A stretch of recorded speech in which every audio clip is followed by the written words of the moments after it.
குழந்தையே, என் லீலைகள் உன் வாழ்க்கையில் எந்த வகையிலும் ஊடுருவும். அதை இதுதான் என்று உன்னால் யோசிக்க முடியாததாய், ஆச்சரியம் உடையதாய் அமைந்து உன் வாழ்க்கைக்கு கொடுப்பேன். இப்போது தளர்ந்து நம்பிக்கையற்று திடம் இல்லாமல் எனக்கு என்ன செய்தீர்கள் என்று கேட்கும் அளவிற்கு உன் புத்தியும் மனமும் குழம்பி சஞ்சலமாய் உள்ளது. அது தெளிவு பெறும் சிறு நாளில் கவலை கொள்ளாதே. உன்னை விட்டு நான் எங்கேயுமே செல்ல மாட்டேன். பொறுத்துக்கொள். உன் கவலைகளுக்கு காரணம் உனது கர்மவினை என்றேன். நீயோ நான் எதுவும் பாவம் செய்யவில்லையே, எந்த வகையிலும் தவறு செய்யவில்லையே என்றாய். நீ இந்த ஜென்மத்தில் எந்த கர்மாவும் செய்யவில்லை.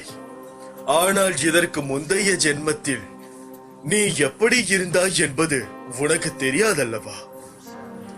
வாழ்க்கையில் வேகம் விவேகம் இரண்டும் சமமான அளவில் இருக்க வேண்டும்.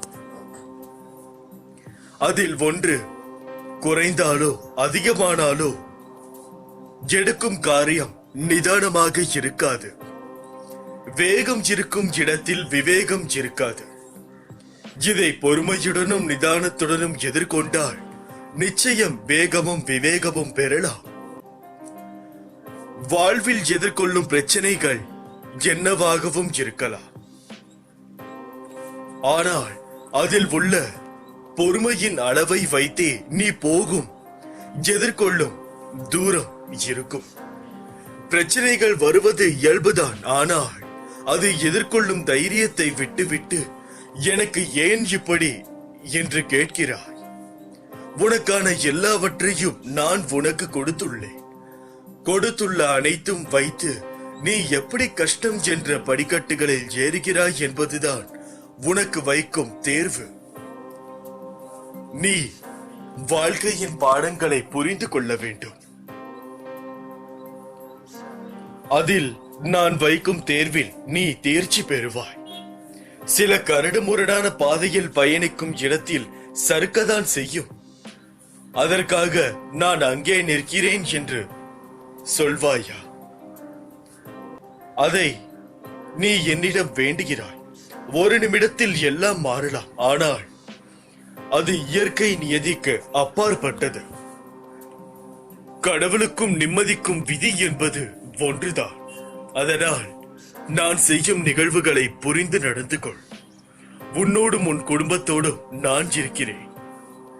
நீ எந்த ஒரு விஷயத்தை நினைத்தோ கவலைப்பட தேவையில்லை. என் உயிரான பிள்ளைக்கோ வாழ்க்கையின் வேகம் சத்தியமாக புரியவில்லை. தண்ணீர் எப்படி கீழே சிந்தினால் காய்கிறதோ அந்த அளவுக்கு சீக்கிரமாக நகருகிறது தான் வாழ்க்கை. எல்லாருக்கும் நல்ல நேரம் வாழ்க்கையில் வேகமாக வருகிறது. எனக்கு மட்டும் ஏன் கஷ்டங்கள் என ஆதங்கப்படுகிறாயே? உன் வாழ்க்கையில் உனக்கானது உனக்கான சரியான நேரத்தில் நடைபெறும். மற்றவர் வாழ்க்கையோடு உன்னை ஒப்பிடாதே. அவர்களின் வாழ்க்கை சாயல் வேறு, உன் வாழ்க்கையின் சாயல் வேறு. இரண்டையும் படைத்தவன் தான் நான். அதற்கான தேவைகள் எல்லாம் நேரம் வரும்போது நிச்சயம் உன்னை வந்து அடையும். உன் குடும்பத்தை நானே வேரூன்றி நிற்க செய்தவன். உன்னுடைய விருப்பத்திற்கேற்றவாறு உனக்கு என்ன தேவையோ அதை செய்ய மாட்டேனா? உன்னை உண்மையான பக்தர்கள் எவரும் இவ்வுலக வேதனைகளை வேதனைகளாக கருவதில்லை. பாபாவை விட்டு பிரிந்திருப்பதையே உண்மையான பக்தர் பொல்லாத வேதனையாக கருதுவார். உலகையே பணயம் வைத்து கூட பாபாவுக்கு நெருக்கமாய் இருப்பதையே அவர்கள் முயற்சி செய்வார்கள். சாதாரணமாக வேதனையில் இருக்கும் மக்களே பாபாவை நாடி வருகின்றனர். பிரச்சனை எதுவுமே இல்லை என்றாலும் பாபாவை நாடி வருபவர் சிலர் உண்டு. மனிதர்கள் எப்போதும் இறைவனை பொறுத்தவரை இந்த விதமாகவே நாடுகிறார்கள். இருந்த போதிலும் பாபா அனைவருக்கும் அருட்கடாட்சிகம் வழங்கி வருகிறார். பாபாவை பூஜை செய்வதால் அவர்கள் அவதிப்படுபவர்கள் என்று ஏற்றுக்கொள்ள முடியாது. பாபாவை நெருங்காதிருந்தால் அவர்கள் வேதனை அதிகமாக இருந்திருக்கும் என்பதே உண்மை. பாபாவின் புதியின் மகிமையை அவ்வளவு எளிதில் புரிந்து கொள்ள நிச்சயமாக முடியாது. அனைத்திற்கும் ஒரு காலம் வரும். அந்த காலத்தில்தான் நீங்கள் எல்லோரும் அவருடைய மகிமையை புரிந்து கொள்ள முடியும். உனக்கு ஏற்பட்டு இருக்கும் தற்போதைய நிலை மாறும். உனது பாரத்தை நான் சுமந்து கொண்டிருக்கிறேன். உனக்கு எப்போது என்ன செய்ய வேண்டும், எதை செய்ய வேண்டும், அதை எப்படி செய்ய வேண்டும் என்று ஒரு நாளும் தவறாமல் யோசித்து யோசித்து உனக்கு வழங்கிக் கொண்டிருக்கிறேன். நீ விரும்பிய வாழ்க்கையை உனக்கு வழங்க போகிறேன். எதை பற்றியும் கவலைப்படாமல் என் கண்களை மட்டும் பார். தகராறு இல்லாத குடும்பமும் இல்லை. வீட்டுக்கு வீடு வாசப்படி நிச்சயமாக இருக்கிறது. ஒருவருக்கும் ஒவ்வொருவருக்கும் ஒவ்வொரு கவலை. யானைக்கு தன் உடம்பை தூக்க முடியவில்லையே என்று கவலை. அணிலுக்கு தன் உடம்பு இவ்வளவு சிறிதாக இருக்கிறதே என்று கவலை. அவரவர்களுக்கு ஒரு கவலை இருக்கும் பொழுது உனக்கும் ஒரு கவலை இருப்பதுதான் சிறப்பு. ஒவ்வொரு கவலையில் இருந்தோ ஒரு துறவி உண்டாகிறான் என்பது காலத்தின் கட்டாயம். அப்போதுதான் அவன் அந்த கஷ்டத்தில் பயிற்சி அடைய முடியும் என்பதை நீங்கள் அனைவரும் புரிந்து கொள்ள வேண்டும். ஒரு கஷ்டம் வருகிறது என்றால் மட்டும்தான் அந்த மனிதன் தன்னுடைய அடுத்த கட்டத்திற்கு செல்கிறான் என்பது அர்த்தம். ஒரே பிரச்சனையில் நீங்கள் பல நாட்களாக உட்கார்ந்து கொண்டிருந்தால் அதில் இன்னும் நீங்கள் சிலவற்றை கற்றுக்கொள்ள வேண்டியது இருக்கிறது என்று அர்த்தம். ஆகையால் நீங்கள் பொறுமையாக அதற்கு என்ன வழி என்பதை முழுமையாக யோசியுங்கள். அப்பொழுது மட்டுமே உங்களால் அதில் இருந்து அடுத்த கட்டத்திற்கு செல்ல வேண்டும். இரவும் பகலும் எப்போதெல்லாம் நேரம் கிடைக்கிறதோ, எவன் ஒருவன் என்னை பற்றி நினைத்து வருகிறானோ அவன் இனிப்பும் சர்க்கரையும் போல, அலையும் கடலும் போல, கண்ணும் ஒளியும் போல என்னுடன் முழுமையாக இணைகிறான். அப்படிப்பட்டவன் எதற்கோ பயப்பட தேவையில்லை, பயப்படவும் மாட்டான். என்னுடைய அதாவது பாபாவின் அருகில் இருக்கும் பாக்கியம் கிடைக்க வேண்டும். அதன் பிறகு தாண்ட முடியாதது எதுவுமே இல்லை. கொஞ்சம் கொஞ்சமாக அனைத்து விஷயங்களும் ஒரு ஒழுங்கிற்கு வந்து நிற்கும். ஓய்வெடுப்பதோ பேசுவதோ நடப்பதோ எந்த காரியமாக இருந்தாலும் சரி, ஒவ்வொரு கணமும் அசைக்க முடியாத சிரத்தையை கடைபிடித்தால் பக்தன் தான் விரும்பிய மனோதாரங்கள் அனைத்திலும் நிறைவு பெறுவார்.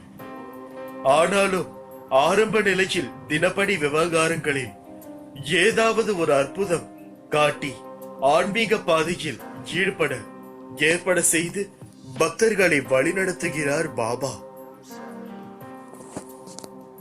இந்த உலகத்தை நீங்கள் முதலில் புரிந்து கொள்ளுங்கள்.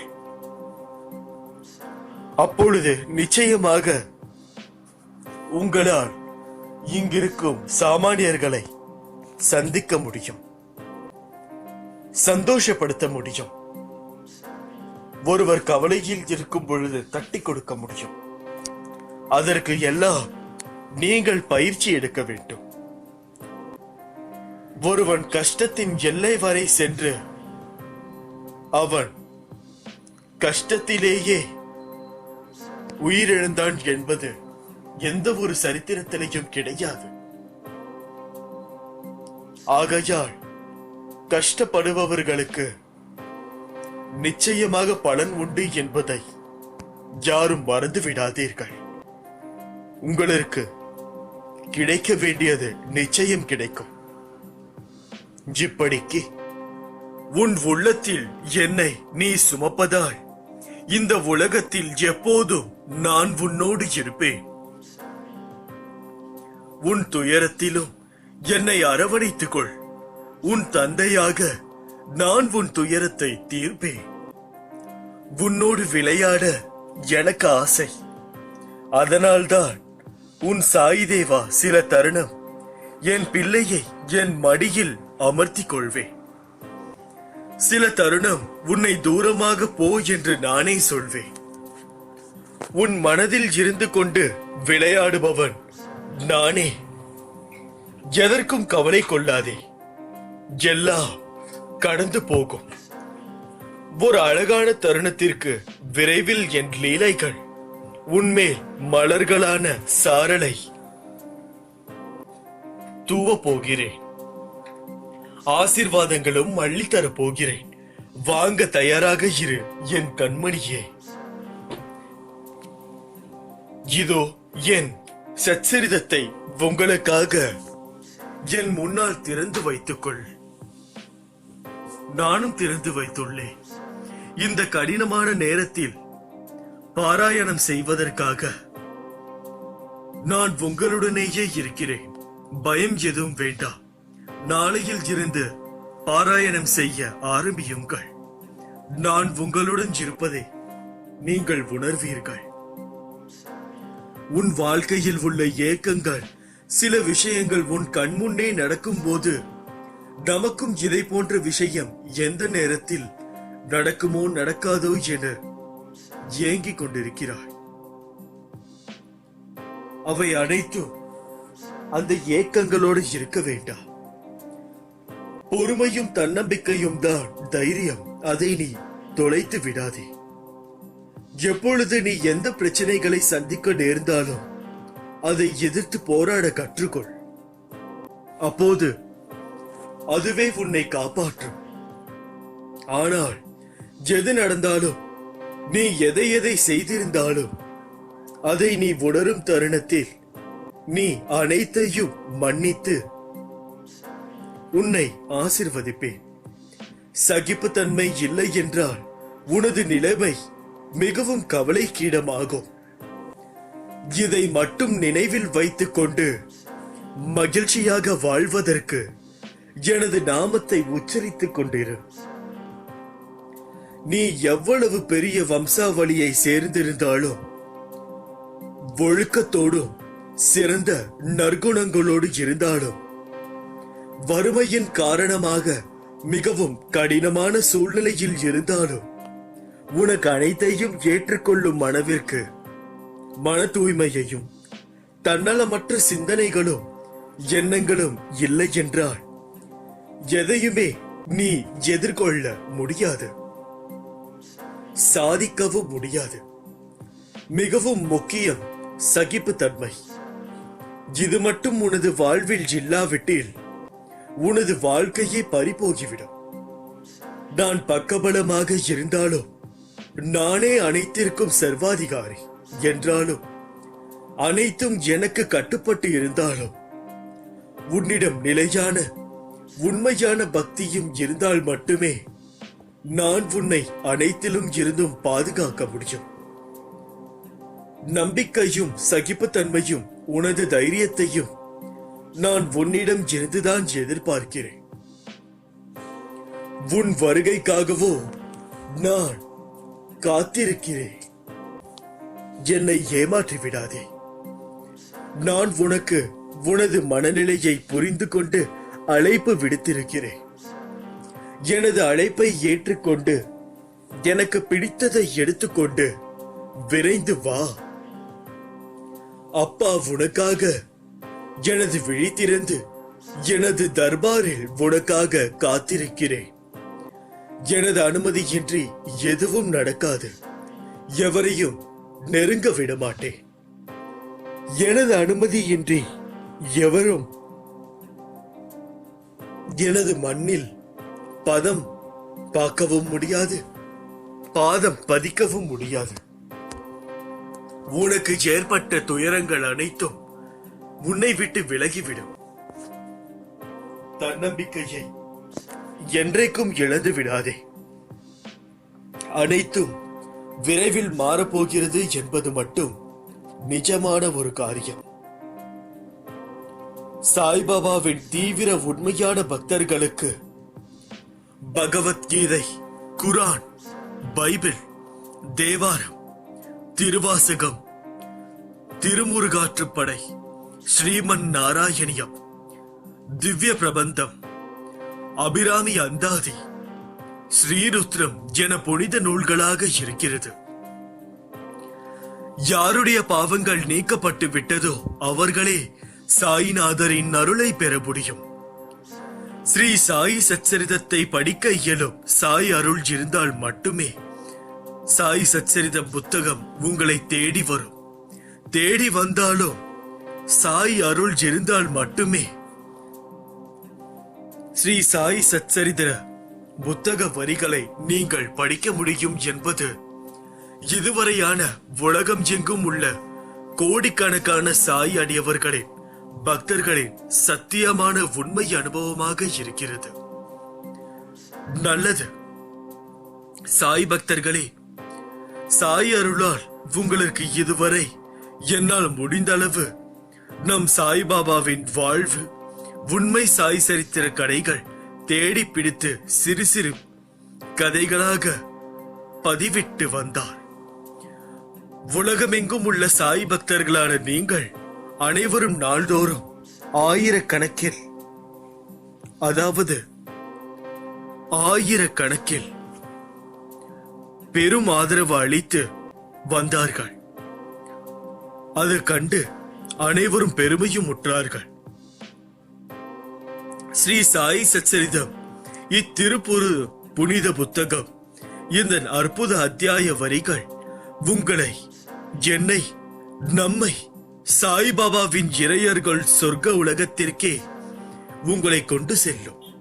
நீங்கள் தினமும் சாய் சச்சரித்திர அத்தியாயங்களை மனம் குவிந்து படிக்கும் போது உங்கள் வாழ்க்கை உங்களுக்கு பிடித்ததாக மாறும். நீங்கள் இழந்தது அனைத்தும் மகிழ்ச்சியையும் பெறக்கூடியதாக இருக்கும். உங்கள் வாழ்வில் உங்களுக்கு வேண்டியது என்ன, வேண்டாதது எது என்று உறுதியாக முடிவெடுத்து செயல்படுத்துவீர்கள். இறுதியில் பேரானந்தத்தை, சாய்நாதரின் சொர்க்க அரண்மனையை நீங்கள் இப்பொழுது வாழும் பொழுதே அடைவீர்கள். உங்கள் வாழ்வு ஒவ்வொரு நொடியும் ஆனந்தமாக மாறும். ஆனந்தமாக வாழ்வீர்கள். கோடிக்கணக்கான சாய் அடியவர்களின் ஒருவன் நம் சத்குரு சாய்பாபாவின் திருமலர் பாதுகைகள் வேலைக்காரன் பக்தர் பகன் ஆவான் என்று அத்தியாயங்களில் ஒவ்வொன்றாக நாள்தோறும் இனிவரும் நாட்களில் வரும். நமஸ்காரங்களும் நமக்கு மிகவும் முக்கியம். அதை ஒவ்வொரு நாளும் நாம் தேடி படிக்க வேண்டும். ஆகையால் நான் ஏதாவது ஒரு வழியில் உங்களிடம்தான் இருக்கிறேன். படம், பொருள், பதவி, அதிகாரம் படைத்தவர்களாக இருப்பது மட்டுமே பாக்கியம் என்று நீ நினைத்துக் கொள்கிறாய். ஆனால் உண்மை அது அல்ல. பாவங்கள் நீங்க பெற்றவர்களே உண்மையான அதிர்ஷ்டசாலிகள். அதுதான் மகிழ்ச்சியான, நிறைவான வாழ்வை தரும். நீ தெரிந்தோ தெரியாமலோ பிறருக்கு செய்த தவறை உணர்ந்து அதற்காக வருந்தி என்னிடம் வழிபடுகிறாயே. நீ என்று அப்படி வழிபட்டாயோ அன்றே உன் பாவங்கள் நீங்கி நீயும் நல்வாழ்வு பெற ஆரம்பித்து விட்டாய் என்பது அர்த்தம். தீங்குக்கு தீங்கு என்பதை தவிர பிறருடைய அவசொற்கள் உனக்கு தீங்கு இழைக்காது. அந்த பாவ செயல்களின் வினை செய்தவர்களையே போய் சேரும் என்பதில் எந்த ஒரு சந்தேகமும் வேண்டாம். நீ அமைதியாக இரு. என்றும் தாழ்ந்து போக மாட்டாய். என் வார்த்தைகள் மீது மட்டும் நம்பிக்கை வை. உன் கர்ம வினைகளை அழித்து உனக்கு உதவவே நான் இருதை கூறுகிறேன். என் வார்த்தைகள் மீது நீ நம்பிக்கை வைத்து செயல்பட்டால் உனக்கு எல்லாம் வெற்றியே. என் பரிபூரண அன்பும் ஆசீர்வாதமும் அன்பும் பெற்ற என் செல்ல பிள்ளை நீ. இப்படிக்கு நீங்கள் வேண்டிக் கொள்வது அனைத்தும் என் காதில் கேட்டுக்கொண்டுதான் இருக்கிறது. சாயை தன் பார்வையில் ஒரே நோக்கமாக கொண்டவர் சாய் இல்லாத எந்த இடத்தையும் காண்பதில்லை. சாயை பற்றி கேட்பவர் சாயை தவிர வேறு எதையும் பேசுவதில்லை. அந்த சாயின் மனதை மட்டுமே நுகர்வார். சாயின் நாமத்தை மட்டுமே தனது நாவால் உச்சரிப்பார்.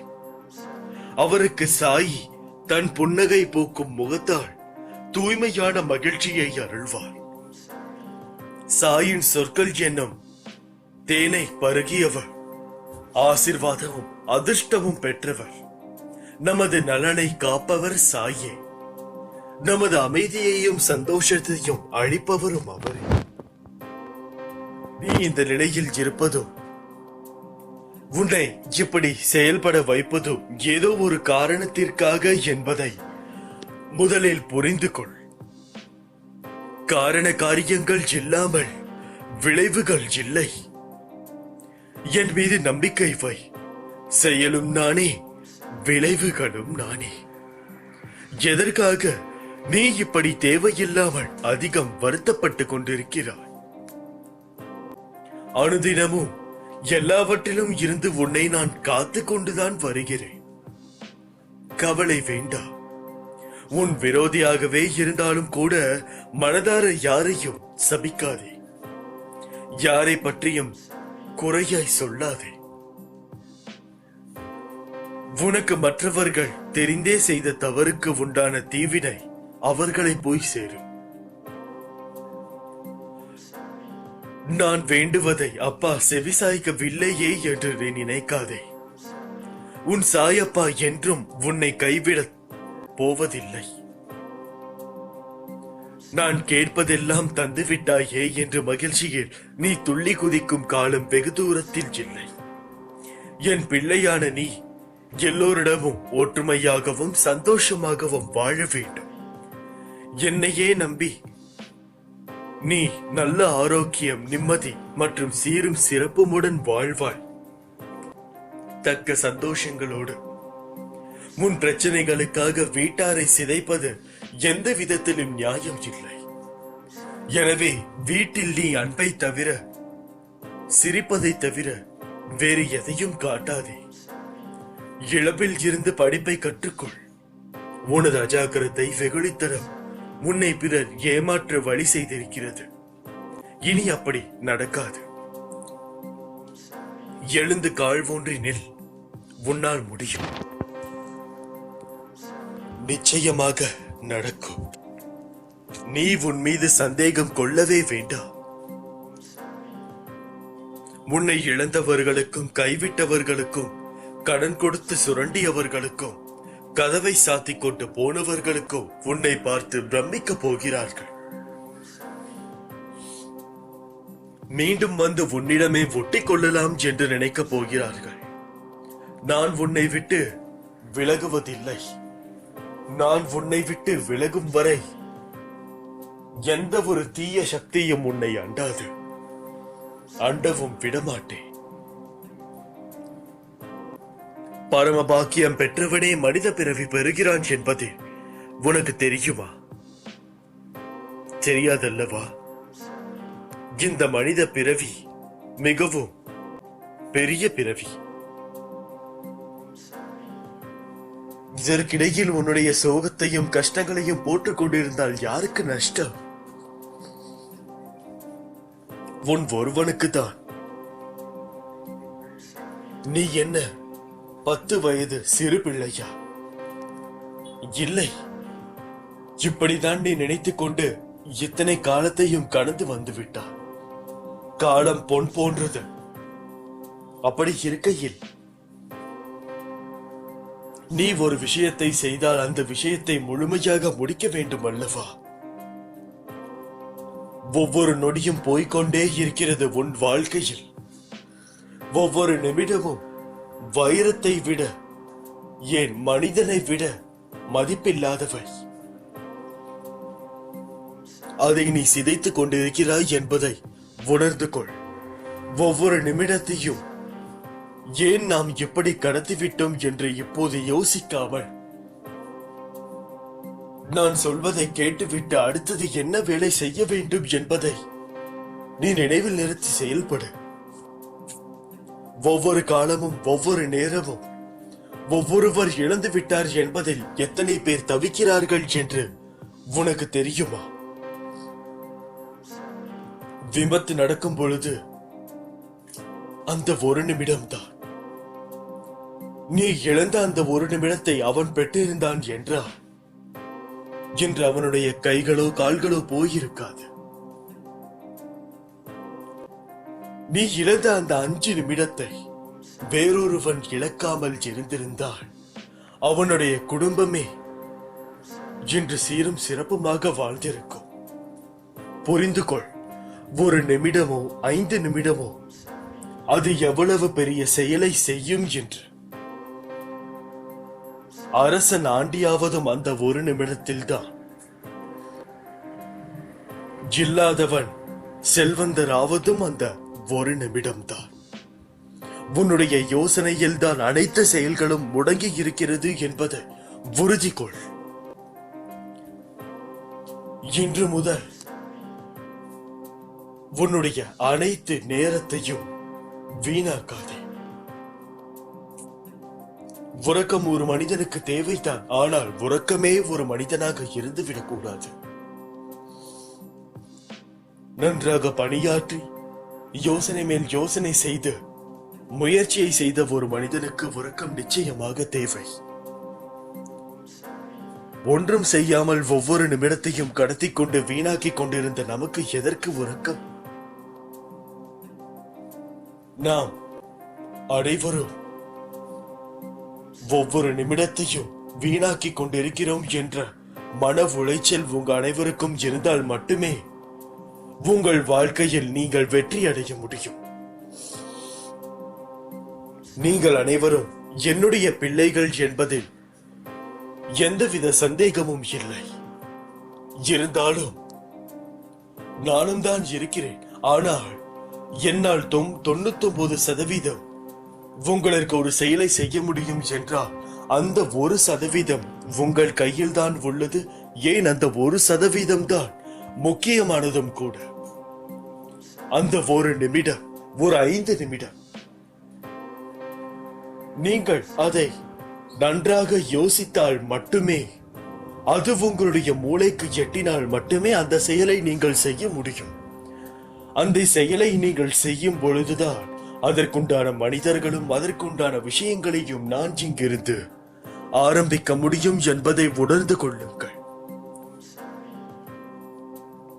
அனைத்தும் உங்களிடத்தில் தான் உள்ளது.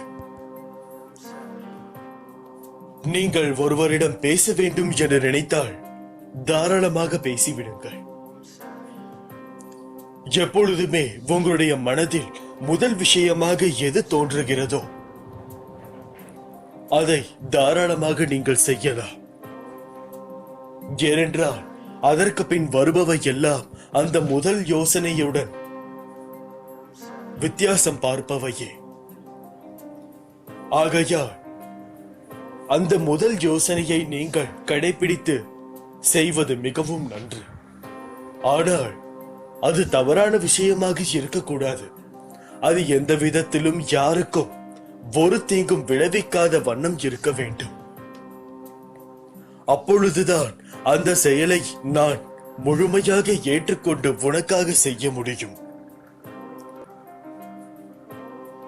ஒன்று மட்டும் புரிந்து கொள்ளுங்கள், இந்த உலகத்தில் நாம் எதை போடுகிறோமோ அதுதான் நமக்கு திரும்ப வரும் என்று.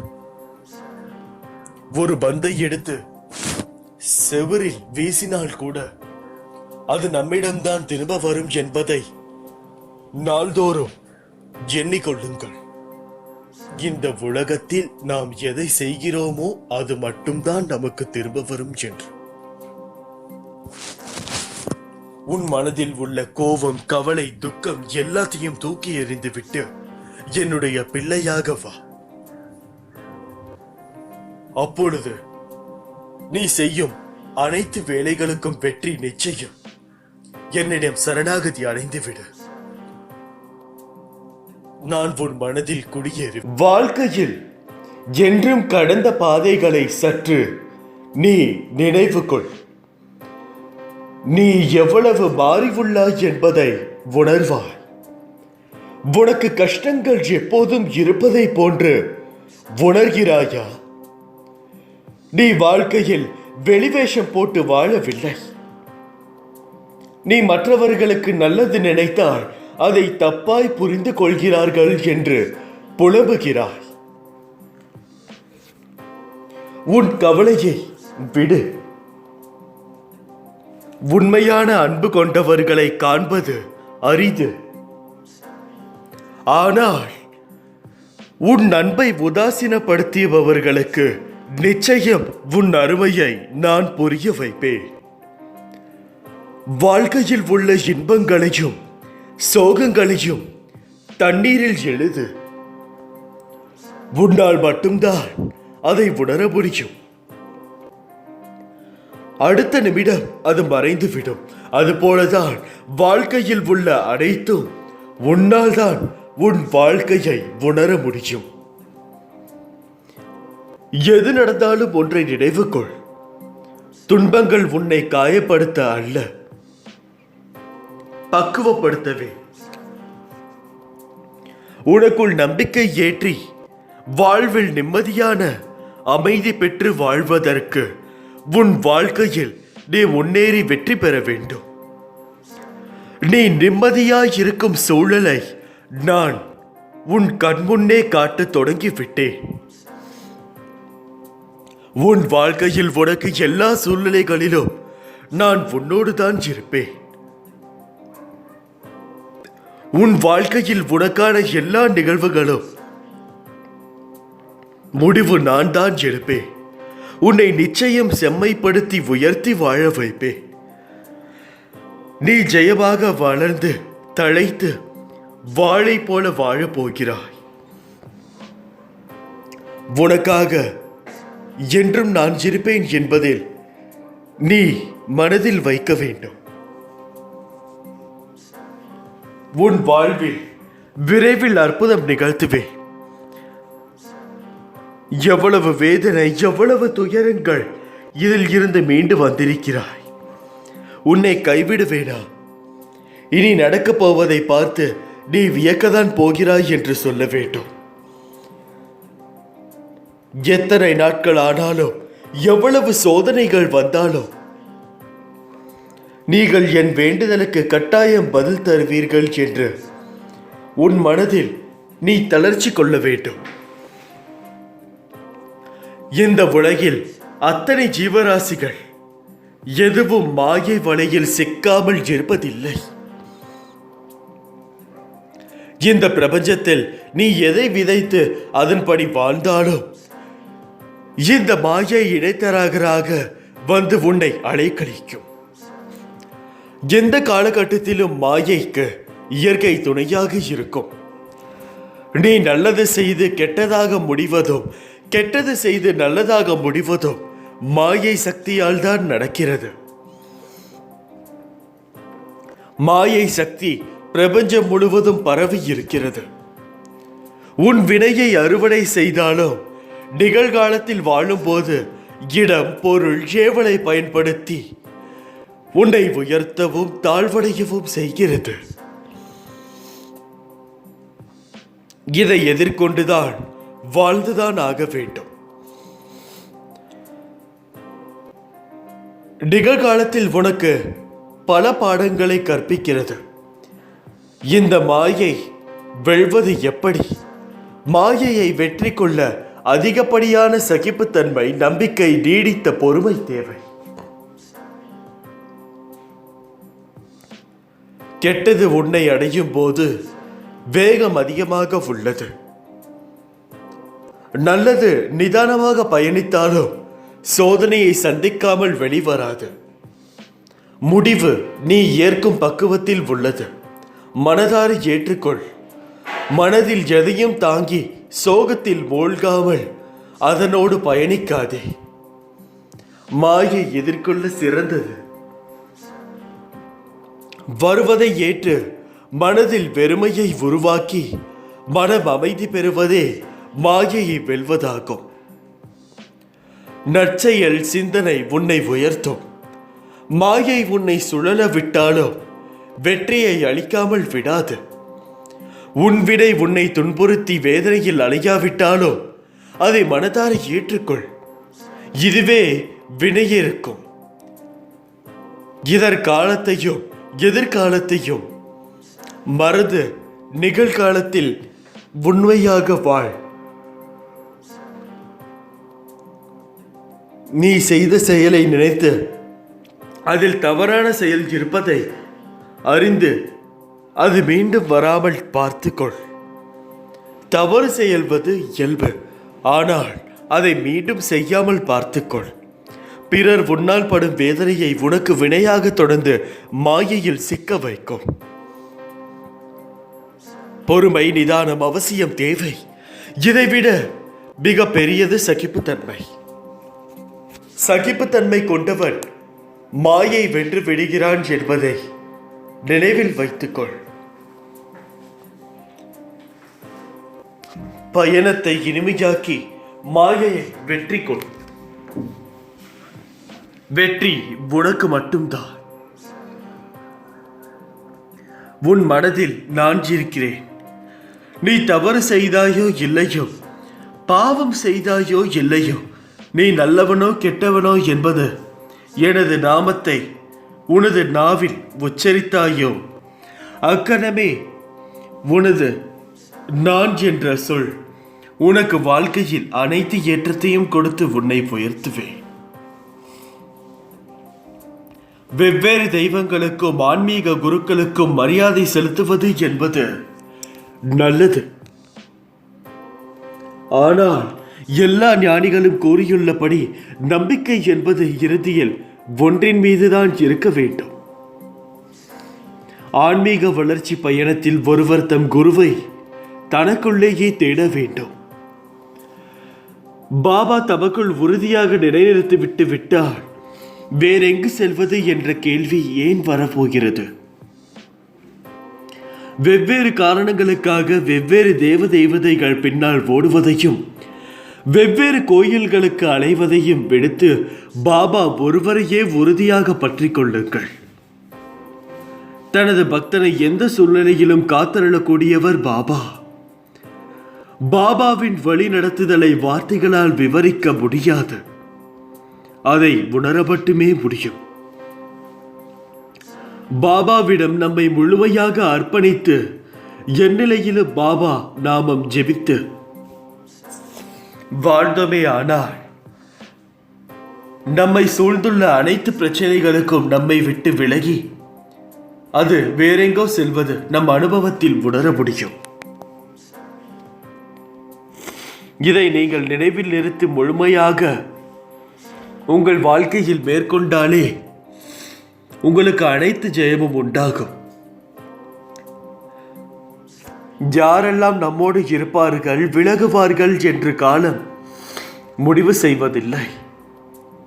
அவர்களின் வார்த்தையும் நடத்தையையும் தான் முடிவு செய்கிறது.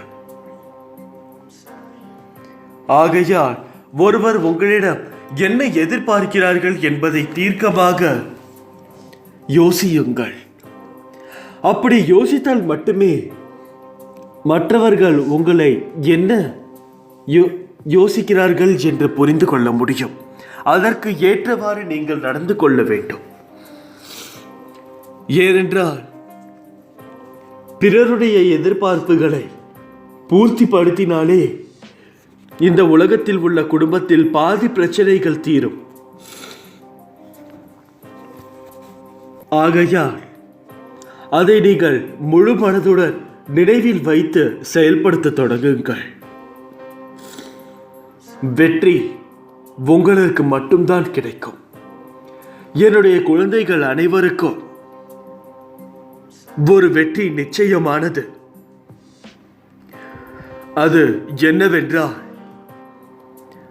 தன்னுடைய வாழ்க்கையில் அவருடைய பிரச்சனையை முடித்து எப்போது முழுமையான ஒரு வெற்றியை அடைகிறானோ அப்போது அவர் என்னுடைய வார்த்தைகளையும் சொற்களையும் முழுமையாக கேட்டுள்ளான் என்பது அர்த்தம். இப்படிக்கு உன் சாயப்பா அல்லாஹ்.